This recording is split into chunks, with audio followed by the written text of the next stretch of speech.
was the first to board Rocket X. I stood in the airlock and watched my men marching down the field toward the spaceship. I could see they were in good spirits and ready for whatever lay ahead on this, man's first attempt to rocket to the moon. We are the men of the Space Force. We're off to the moon. Blast off. We're off to the moon. Blast off. Flying through space, faster than sound we go. Look at the earth below. We are the men of the Space Force. We're off to the moon. Blast off. We're off to the moon. Blast off. We're off to the moon. All members of the crew, prepare for blast off. Fasten safety belts. Motors on. Prepare for firing. Counting off. 5, 4, 3, 2, 1. Blast off.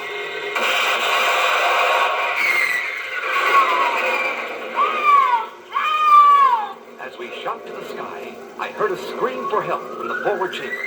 But the tremendous pressure of the blast off made me unable to move. When we reached outer space, I made my way forward and found a stowaway. Say, what are you doing here, son? I'm sorry, Captain. I just had to be on the first rocket to the moon. What's your name, son? Johnny, sir. Johnny Talbot. All right, Johnny. Report to Lieutenant Mack and have him rig up a spacesuit for you. Yes, sir. Hey, Captain, wait a minute. Look what's happening. I'm floating in the air. Now I'm on the ceiling. There you are. I'll help you down. What happened? Well, Johnny, you see, the Earth has a magnetic pull that we call gravity. Out here in space, we're beyond the pull of gravity. So there's no weight to anything and no up and down, which is why I wear these magnetic units on my shoes. Now look, Johnny, you'd better report to the lieutenant.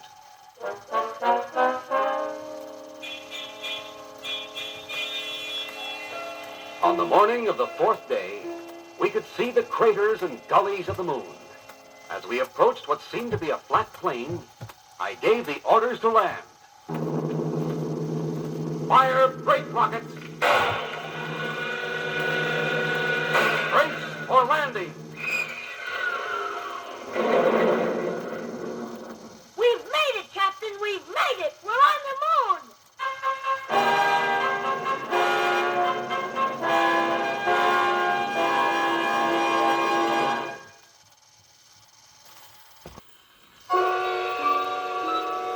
The surface of the moon stretched out before us, cold, lifeless, and pocketed with craters.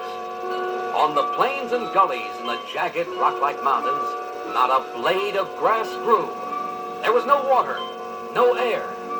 Although the sun was shining, the sky was black and star-studded. Above us, like a giant moon, loomed Mother Earth. Attention, spacemen. Our mission here is to search for mineral matter which has the characteristics of uranium. We'll fan out from the ship and survey the area. Report any findings immediately. Which way shall I go, Captain? Well, you better stay by the ship, Johnny. Oh, gee, Captain. That's an order, Johnny. Yes, sir. As we started the search, I could see young Johnny taking giant leaps around the ship. He was discovering that the weaker gravitational pull of the moon allowed him to jump 20 or 30 feet with no trouble at all. Meantime, reports from the spacemen were not encouraging. No findings here, Captain.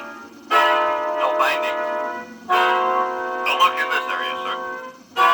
Keep trying, men. On the 3rd day, I was ready to call off the search when I got a flash from Johnny.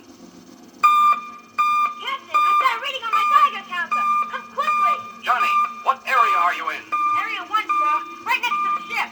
We searched that area. I don't understand. Neither do I, Captain. But my Geiger counter is going wild. I'll be right there, Johnny. When I I got to Area 1, I found that Johnny had scraped away some of the gummy substance that covered the moon's surface and had discovered a mineral deposit 100 times more powerful than uranium. You've done it, Johnny. If the Geiger counter's reaction proves itself in the laboratory, you've found a mineral which will bring benefits and new progress to mankind. Attention, all spacemen. Attention. Return to ship. Return to ship. We're blasting off for home.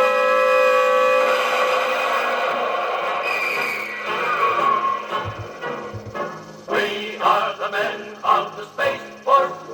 We've been to the moon. Blast off, We've been to the moon. blast off. Flying through space, faster than sound we go.